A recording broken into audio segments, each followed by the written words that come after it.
दोस्तों, हमारी आज की कहानी का टॉपिक है सौतेली माँ। तो आइए देखते हैं हमारी आज की ये कहानी। निराली एक छोटी सी लड़की थी।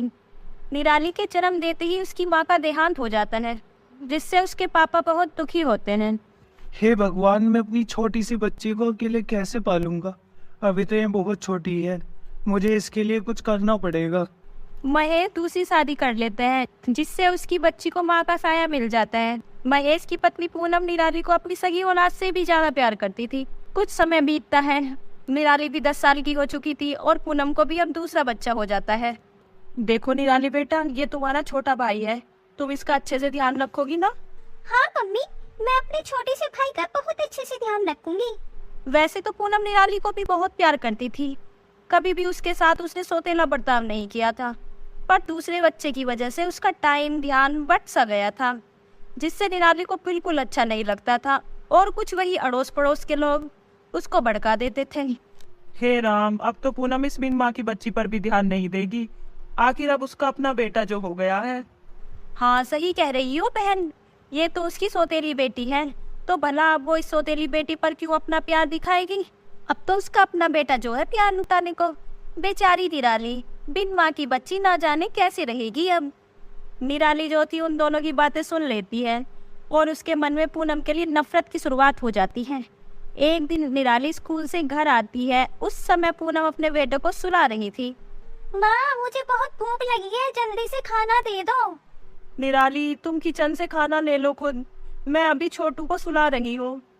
निराली को यह सब सुनकर बहुत गुस्सा आता है और वो जोर जोर से चिल्लाने लगती है। नहीं नहीं, मुझे तो खाना आप ही ला कर दोगी, वरना मैं खाना नहीं खाऊंगी। निराली के चिल्लाने से छोटू नींद से उठ जाता है और रोने लगता है। निराली बहुत जिद करती है। पूनम को यह सब देखकर बहुत गुस्सा आता है। वो गुस्से में उसको डांट देती है। निराली, ये क्या बदतमीजी है? तुम इतनी जिद्दी कब से हो गई? तुम तो ऐसे कभी नहीं करती थी। मम्मी, आपने मुझे डांटा, आप मुझे प्यार नहीं करती।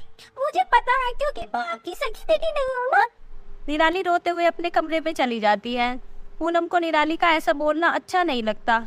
निराली जैसे जैसे बड़ी हो रही थी, पूनम के लिए उसका बर्ताव बुरा होता जा रहा था, लेकिन पूनम अब भी उसे उतना ही प्यार करती थी।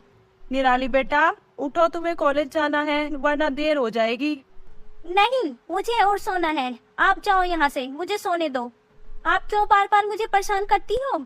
जाओ अपने बेटे को देखो जाके। पूनम निराली को कुछ नहीं बोलती और वहाँ से चली जाती है।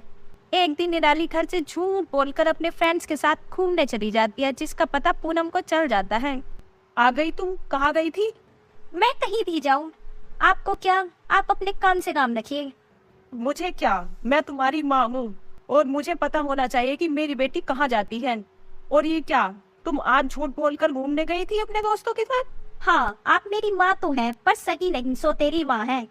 पूनम को निराली की बातें सुनकर बहुत दुख होता है और वो कहती है, निराली, मैंने तुम्हारे साथ कभी सौतेला बर्ताव नहीं किया, हमेशा तुम्हें छोटू से ज्यादा प्यार दिया है और तुम मुझे ऐसे बोल रही हो? हाँ, क्योंकि आप मुझसे प्यार नहीं करती, सब दिखावा करती है, और अब मुझे आपको कोई सफाई नहीं देनी।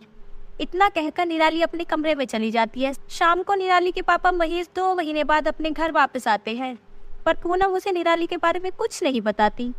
और मेरे प्यारे बच्चों, कैसे हो तुम दोनों? मुझे तुम्हारी बहुत याद आई, इसलिए अब मैं कहीं नहीं जाऊंगा, बस तुम सबके साथ रहूंगा। एक दिन फिर से निराली अपनी माँ के साथ झगड़ रही थी। उसे बार बार सौतेली माँ बोल रही थी। ऐसा करते हुए महेश उसे देख लेता है और निराली को डांट भी लगाता है। निराली, ये क्या है? ये कैसे बात कर रही हो तुम अपनी माँ से? क्या मैंने तुम्हें यही सिखाया था? पूनम महेश को निराली को डांटने से रोकती है। तभी छोटू महेश को सारी बात बता देता है। पापा, दीदी हमेशा ऐसे ही मम्मी के साथ लड़ती है और मम्मी की कोई भी बात नहीं सुनती है और हर बात पर उन्हें सौतेली माँ बोलती है। छोटू, तुम चुप रहो और जाओ अपने कमरे में। पूनम, ये छोटू क्या बोल रहा है? तुमने मुझे कुछ बताया क्यों नहीं? यह सब सुनकर महेश निराली को डांटने लगता है।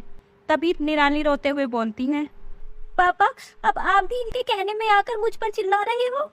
नहीं बेटा, मैं तुम पर चिल्ला नहीं रहा हूँ।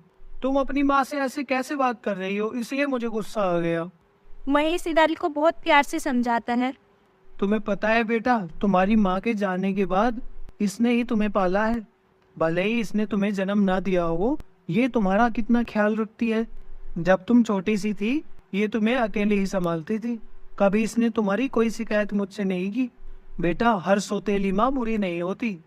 महेश और पूनम दोनों निराली को बहुत समझाते हैं, तब निराली को कहीं जाकर अपनी गलती का एहसास होता है। मम्मी मुझे माफ कर दो, आपने तो कभी मुझे डांटा भी नहीं और मैं आपके साथ हमेशा गलत बोलती रही। दूसरों के बहकावे में आकर मैंने आपके साथ बहुत गलत किया। सॉरी मम्मी, अब से ऐसा कभी नहीं करूंगी। और हाँ, सच में आप ही मेरी मम्मी हैं। I love you so much mummy. तो दोस्तों, क्या समझे, हर सौतेली माँ बुरी नहीं होती। तो आपको कैसी लगी हमारी आज की ये कहानी? अगर कहानी पसंद आई हो तो लाइक शेयर सब्सक्राइब माई